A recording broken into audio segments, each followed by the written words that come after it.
This is the Geoffrey and Richie Show. All sports, all talk.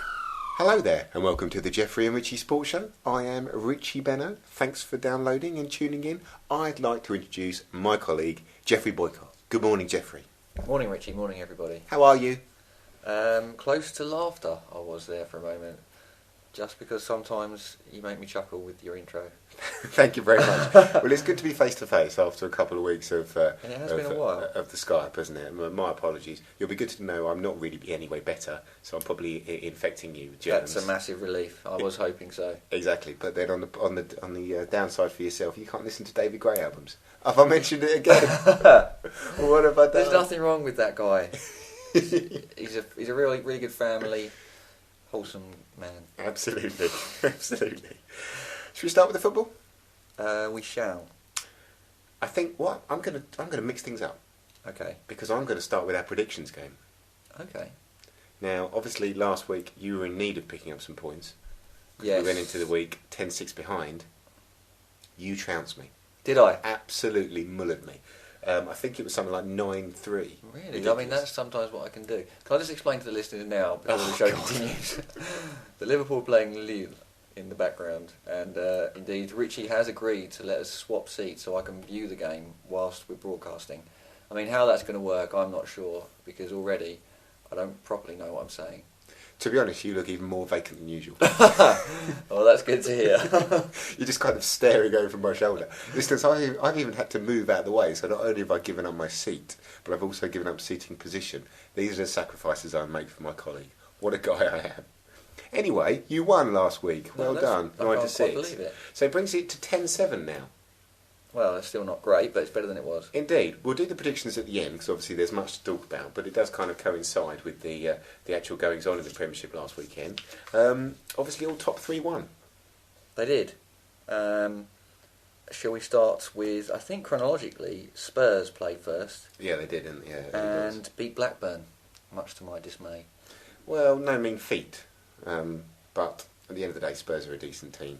I mean, at home you'd expect them to beat Blackburn, wouldn't you? Yeah. And that man Pavlyuchenko seems to be carrying on his run of form. He has caught on fire in the last 6 weeks. He really has. And I don't quite understand it, because he was out of favour for so long, even came out and criticised Harry Redknapp, but yet, out of the blue, he was picked, and then seems to have gone on a goal-scoring spree ever since. He's kind of benefited from the moving up the pecking order through no fault of, through no merit of his own, really, in the sense that obviously Robbie Keane was sold to Celtic after the Christmas party for and everything else, which rumour has it that Keane was heavily involved in and organised and everything else. So obviously with him being shipped off to Celtic, it's kind of allowed, it's almost given Pavlyuchenko a bit of a chance, and in fairness to him, he really has taken it, hasn't he? Who'd have thought that 6 months ago? But yeah, cracking win for them.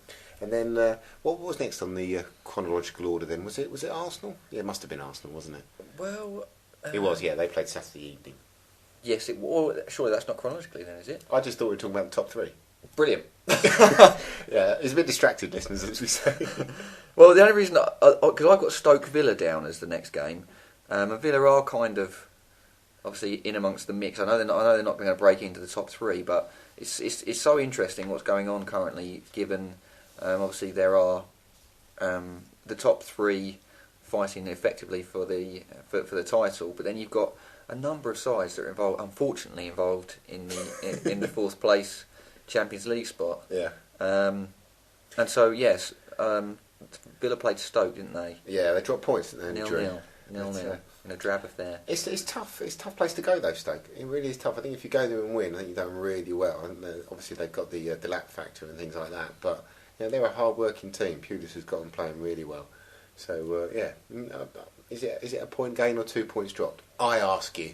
It's a tricky one. I mean, Stoke have had a very good season, and I would argue you'd probably go to Stoke and take a point. Yeah, I think you would.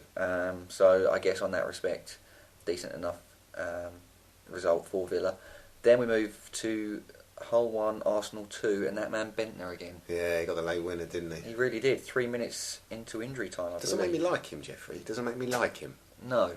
Doesn't make me like him particularly either, but nonetheless, I would quite like Arsenal to push the likes of Chelsea and United right to the end, and keep this and obviously keep this interesting. So given that they did sneak the win there, good stuff in my eyes. And then, I mean, how much do you want to chat about the Chelsea-West Ham game? Well, in fairness, I think I listened to it on the radio. Unfortunately, couldn't get to the game, but we were in it.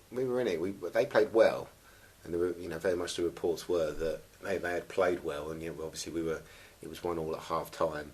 I think the scoreline probably flatters Chelsea a little bit, and I hope the boys don't get too demoralised. I just think that I've said it how many times now. I can't even be bothered to count. They're not the games that are going to make us survive on. Chelsea away, if we pick up a point or 3 points, that is an absolute bonus. Have you ever picked up 3 points at Chelsea? Yeah. How long ago? For 2002, I believe it was, when Di Canio scored a couple. I think 3-2 we won there. Really? Away. Yeah. Hey, didn't think I could pull that out of the bag, did you? Stick the blue flag, that's all I can say. But it was disappointing, obviously. No one likes the team win. And frankly, I know I shouldn't swear, but we're right back in the dung. We really are. I mean, right that's certainly not swearing. The dung. Well, I think I edited it at the last moment. We're 3 points off the relegation places. Obviously, Pompey being deducted their 9 points. I mean, they're all but dead. They're out, aren't they? But you've got Burnley and Hull both on 24. We'll come and talk about Hull in a moment. And then ourselves and Wolves being on 27, and then Wigan on 28. And my tip to go down for the last couple of weeks, Bolton have absolutely stormed clear. I mean, dare I say it to you, Richie, are West Ham too good to go down? No. Right. 2003. We were littered with internationals, and still went down. That was, from a football point of view, probably the saddest day of my life. The day we went down at Birmingham. But we're not too good to go down. But equally, I just think we'll hopefully have enough. I think Hull are in all sorts of bother. I mean, obviously sacking Phil Brown, bringing Dowie in to the end of the season. Yeah, I mean, Dowie's not your man, is he? I don't really. There must be other issues there. I don't see how he is a better replacement for Phil Brown. I just don't see that at all. He's not a bigger name. He hasn't got a better record. Everywhere he's gone, he's done okay. I've got nothing against Ian Dowie, but at the same time, if you're a fan or he's a player, ugly, isn't he? Well, that's a different issue. But yeah, he is. But I don't really see as a fan or a player how it's inspirational. And even when his most recent job was, I haven't really set the world on fire. And if you're a Hull supporter, I just think it's a bit. What was his last job? Was it Palace, or have I made that up? Am I about 15 managers behind? I can't remember which way it was. No. He was assistant to Alan Shearer at Newcastle end of last season. And has he been a commentary since then or before? I can't remember, apologies. And he's certainly been involved in QPR for a few games as well, but it all kind of rolls into one for me. But ultimately, since Palace, he hasn't really stayed anywhere and kept, got long-term success in the eyes of the club. And it is just a strange one. But at the end of the day, change of manager, you just never know. All they need is 2 or 3 wins on the bounce, and suddenly West Ham are right back in the dung, frankly. Geoffrey and Richie. If you'd like to download the full version of the Geoffrey and Richie Sports Show, including more football talk, a little chat about Tiger Woods, and also a discussion with Chris about the first test in Bangladesh, go to iTunes. You can download the full version there. You can also check out our blog.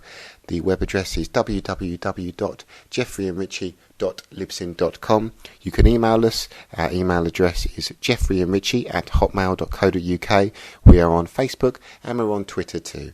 The username is G&R_podcast. This is the Geoffrey and Richie Show. All sports, all talk.